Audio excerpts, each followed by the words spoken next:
আমরা সুন্দরভাবে বিয়ে দিয়ে ঘুরে বেড়াবো। বিয়ে করবে না না হইছে যাও তাড়াতাড়ি করে লেট করো কেন আর কেউ বিয়ে করবে না কেন কেন বিয়ে আরে একে বিয়ে করার কি দরকার? একে সবাই বিয়ে আমার বিয়েতে ভাঙবা। এইবার আসো আমি মিথ্যেটা বুঝতে না তোলে সবাই মুখে সব ঠিক লাগিয়ে দিল।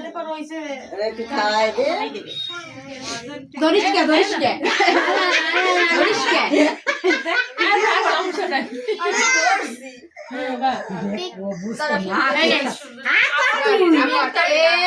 ও কেক খাওয়ার ওস্তাদ।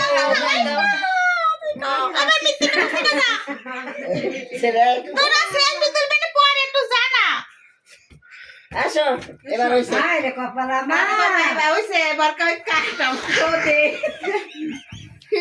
তোরা এইসব খাই ফেলবে আর খায় না বাবা, আর খায় না। দাদা তোমাকে দাদা করছি। এই রে মিথ্যে কথা জন্মদিনে এটা বোঝে এই ও দুনিয়ারি